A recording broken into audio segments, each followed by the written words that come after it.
Hi guys, welcome to your channel Banwal Tutorials Knowledge Wisdom. Here I am Vikas Kumar Banwal. You are watching the most important class, which is the UGC NET Commerce Paper 2. Now friends, today we are talking the top 10 most important questions and one special topic which is very useful for you, especially those candidates who are preparing the UGC NET Commerce paper 2। तो चलिए class की शुरुआत करते हैं। तो बता दूं, everyday की तरह आज भी आपको 10 सवालों से आपको रूबरू कराया जाएगा और उसके बाद एक स्पेशल टॉपिक के साथ डिस्कशन की जाएगी। तो आप सभी फटाफट चैनल के साथ जुड़ जाए और लोगों को शेयर कर दे। जो भी लोग यूजीसी नेट पेपर्स कॉमर्स 2 की तैयारी कर रहे हैं, अपने दोस्तों को, फ्रेंड्स को या जो भी आसपास है सभी को आप जोड़ सकते हो। ये बिल्कुल फ्री ऑफ कॉस्ट में क्लास प्रोवाइड करवाई जाती है एवरीडे ऑन यूट्यूब पे। तो आप सभी जुड़ सकते हैं, मेरे क्लास से ज्वाइन कर सकते हैं।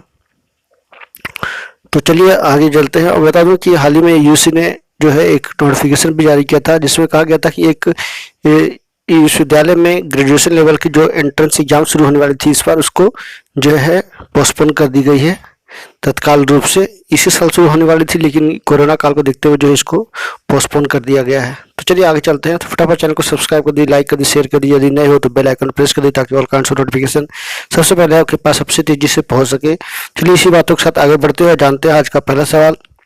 तो पहले सवाल की बात की जाए तो काफी इंपॉर्टेंट है इन दिनों। तो निम्नलिखित में से कौन सा सार्वजनिक संस्था आईटीआर दाखिल करने की सुविधा प्रदान करेगा? तो भारतीय डाक विभाग, Indian postal service, SBI, bank of India, LIC. तो बता दूं कि का इन दिनों जो है जल्दी शुरू करने वाला है कॉमन सर्विस सेंटर के थ्रू। तो भारतीय डाक विभाग इज द सही करेक्ट आंसर है। तो इन दिनों आप लोगों ने देखा कि लगभग 71 से अधिक सेवाएं प्रदान की जा रही है पोस्टल डिपार्टमेंट के द्वारा। तो चलिए नेक्स्ट चलते हैं क्वेश्चन नंबर 2 की ओर। सामाजिक संतुलन पत्र दर्शाता है, क्या दर्शाता है ना? सोशल बैलेंस शीट जो है वो क्या दर्शाता है? सामाजिक लागतें को दर्शाता है, सामाजिक आगम को, संगठन के कर्मचारियों का मूल्य को, उपरोक्त में सभी। तो बता दें कि जो संगठन के कर्मचारियों का मूल्य जो होते हैं उसको दर्शाता है। तो ग आपका सही विकल्प है। तो चलिए क्वेश्चन नंबर 3 की ओर बात की जाए। तो मैं बात करूं क्वेश्चन नंबर 3 की। तो क्वेश्चन नंबर 3 में जो है सवाल है, भारत में नवीन सामाजिक मान्यताओं का उपयोग कब शुरू हुआ या कब हुआ? तो बता दूं कि 1951 में, खा 1953 में, गा 1958 में, घा 1960 में। तो घा 1960 में जो है नवीन सामाजिक मान्यताओं का उपयोग शुरू हुआ था। तो ये जो है बेसिक क्वेश्चन है, इंपॉर्टेंट क्वेश्चन है, सभी आने के चांसेस आपको 110% है। जो भी इस क्वेश्चन को पढ़ें, रिवीजन करें, नोट्स तैयार करें ताकि आपको छूटे ना इस तरह का सवाल। कंपनी संशोधन विधेयक किस वर्ष पारित हुई थी, है ना? कंपनी अमेंडमेंट बिल कब शुरू हुई थी? 2001 में, 2003 में, 2005 में, 2009 में। तो आपका सही जवाब है खा विकल्प। 2003 में जो है कंपनी अमेंडमेंट बिल जो है पारित की गई थी। तो चलिए नेक्स्ट क्वेश्चन चलते हैं, क्वेश्चन नंबर 5 की ओर। तो ये सभी वन लाइनर क्वेश्चन से जो आने की संभावना बहुत ज़्यादा रहती है, तो आप जरूर इसको पढ़कर जाएं। तो चलिए क्वेश्चन नंबर 5 की ओर बात की जाए। तो लेखांकन की वैज्ञानिक पद्धति मानी जाती है। लेखांकन अकाउंटिंग की जो साइंटिफिक सिस्टम होती है वो किसको कहा जाता है? इकहरा लेखा प्रणाली, सिंगल अकाउंटिंग सिस्टम, महाजनी पद्धति, दोहरा डुअल अकाउंटिंग सिस्टम और डुअल खाता पद्धति, दोहरा खाता पद्धति। तो गा जो है दोहरा सिंगल न होकर डबल जो है डबल अकाउंटिंग सिस्टम जो है लेखांकन का जो है वैज्ञानिक पद्धति है। तो हम लोग डुअल सिस्टम के तहत जो है लेन देन को भी ट्रांजेक्शन करते हैं। नेक्स्ट चलते हैं, देश के आर्थिक विकास के लिए क्या आवश्यक है?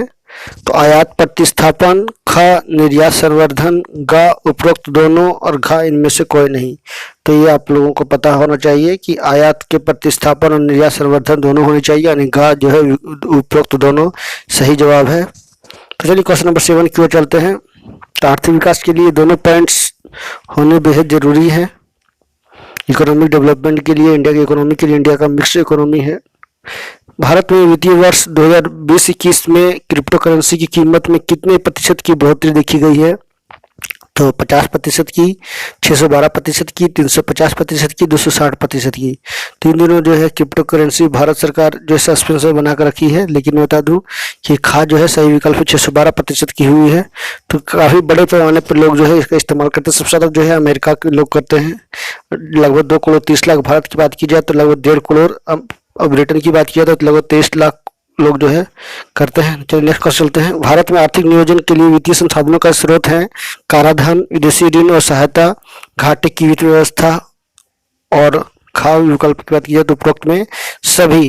तो घा उपरोक्त में सभी जो है आर्थिक नियोजन के लिए जो वित्तीय संसाधन का स्रोत है कराधान, इनकम टैक्स, विदेशी ऋण, सहायता, घाटे की वित्त व्यवस्था, ये सभी जो है, क्योंकि India is a mixed economy. तो चलिए क्वेश्चन नंबर 9 की ओर चलते हैं। सरकार की आय एवं व्यय, इनकम एंड एक्सपेंडिचर का समावेश किस नीति में होता है? तो व्यापार नीति, ट्रेड पॉलिसी, राजकोषीय नीति, रेवेन्यू पॉलिसी, मौद्रिक नीति और घ कृषि नीति। तो ये आप सभी को पता है, राजकोषीय नीति में होना चाहिए। तो नेक्स्ट चलते हैं। खा के बाद ऑप्शन सही है इसका, क्वेश्चन नंबर 9 का। क्वेश्चन नंबर 10 आखिरी सवाल की ओर चलते हैं। आखिरी सवाल की बात की जाए तो काफी इंपॉर्टेंट है। व्यवसायिक पर्यावरण के संबंध में निम्न में से क्या सत्य नहीं है? या व्यवसाय के परिचालन को प्रभावित करता है, या व्यवसाय की कार्य क्षमता को प्रभावित करता है, व्यवसायिक पर्यावरण पर व्यवसाय का पूरा नियंत्रण होता है, व्यवसायिक पर्यावरण हमेशा बदलता रहता है। तो आपका सही विकल्प जो है ग होना चाहिए, क्योंकि व्यवसायिक पर्यावरण के जो व्यवसाय का जो पूरा नियंत्रण होता है, ये जो है सत्य नहीं है व्यवसाय पर्यावरण से जुड़ा हुआ। तो चलिए नेक्स्ट चलते हैं। आज मैं आपको इंडियन पोस्टल डिपार्टमेंट के बारे में बताने वाला हूँ। तो भारतीय डाक, इंडिया पोस्ट। तो भारतीय डाक सेवा भारत सरकार द्वारा संचालित डाक सेवा है, जो ब्रांड नाम के तौर पर इंडिया पोस्ट या भारतीय डाक के नाम से जो है काम करती है। भारतीय डाक प्रणाली को उन्नत और परिष्कृत स्वरूप आज हमारे सामने है। वह हजारों सालों के लंबे सफर को की देन है। अंग्रेजों ने 150 साल पहले अलग अलग हिस्सों में अपने अपने तरीके से चल रही डाक व्यवस्था को एक सूत्र में पिरोने की पहल, जो कि उसने भारतीय डाक को एक नया रूप रंग दिया है। पर अंग्रेजों की डाक प्रणाली उनके सामरिक और व्यापारिक हितों में केंद्रित थी। भारत की आज़ादी के बाद हमारी डाक प्रणाली को आम आदमी की जरूरतों को केंद्र में रखकर विकसित करने का नया दौर शुरू हुआ। नियोजित विकास प्रक्रिया से ही जो है भारतीय डाक को दुनिया की सबसे बड़ी और बेहतरीन डाक प्रणाली बनाया गया है। राष्ट्र निर्माण में भी जो है डाक विभाग ने ऐतिहासिक भूमिका निभाई है।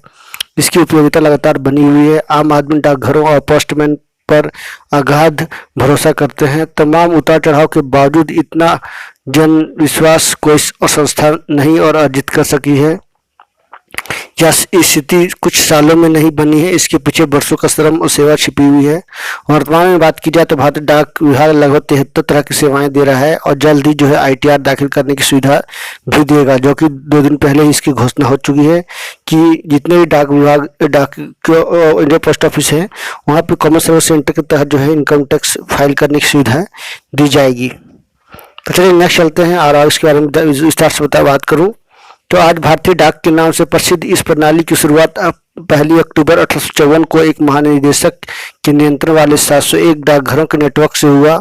1854 के डाकघर अधिनियम ने डाक प्रबंधन का संपूर्ण एकाधिकार और पत्रों के संवहन का विशेषाधिकार सरकार को प्रदत्त करते हुए तत्कालीन डाक प्रणाली को संशोधित किया। इसी साल रॉयल डाक सेवा की भी स्थापना हुई और भारत से ब्रिटेन और चीन के बीच समुद्री डाक सेवा भी शुरू की गई। इसी वर्ष देश भर में पहला वैध डाक टिकट भी जारी किया गया।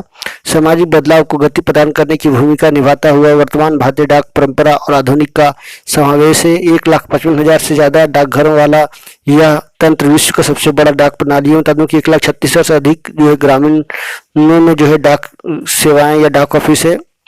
भारतीय डाक देश में सबसे बड़ा रिटेल नेटवर्क भी है। समय के साथ देते हुए इसने ढेर सारी सुविधाएं शुरू की है, जिनमें मनी ऑर्डर बचत बैंक बहुत महत्वपूर्ण है। यह देश का पहला बचत बैंक था और आज इसके 16 करोड़ से अधिक ज्यादा खातेदार हैं। डाकघरों में खाते में 2 करोड़ 60 लाख से भी अधिक राशि जमा है। डाक विभाग का कहना है कि डाक विभाग का सालाना राजस्व 1570 करोड़ रुपए से भी अधिक है। बता दूं कि 2 साल पहले की रिपोर्ट है। वर्तमान आवश्यकताओं को देखते हुए ई गवर्नेंस, ई पोस्ट, स्पीड पोस्ट इत्यादि की शुरुआत भी जो है काफी पहले की जा चुकी है। आधुनिकीकरण और रफ्तार की इस दौर में अपनी भूमिका को निभाते रहने की के बाद भी ऐसा लगता है कि कहीं ना कहीं जो है डाक विभाग पीछे छूट गया है। लेकिन आने वाला समय जो है इसकी बहुत बड़ी जवाबदेही होगी समाज के प्रति, देश के प्रति। और भारत सरकार जो लगातार कोशिश कर रही है कि भारतीय डाक में जो है ग्लोबल व्यवस्था की जाए, ग्लोबली जो डेवलप की जाए। जैसे कि और भी आप देखोगे BDS बैंक है या एशिया बैंक है, इस तरह से। चलिए इसी बातों के साथ आप सभी से विदा लेता हूँ। नेक्स्ट नए टॉपिक के साथ, नई जानकारियों के साथ, नए सवालों के साथ मैं फिर से मिलूंगा। तब तक के लिए नमस्कार। सब खेल जाते हैं तो सभी से रिक्वेस्ट करूंगा कि आप मेरे चैनल पर नए हो तो जरूर सब्सक्राइब कर ले, बेल आइकन प्रेस कर ताकि और कंटेंट नोटिफिकेशन मिल सके। So stay healthy and be happy. Thank you.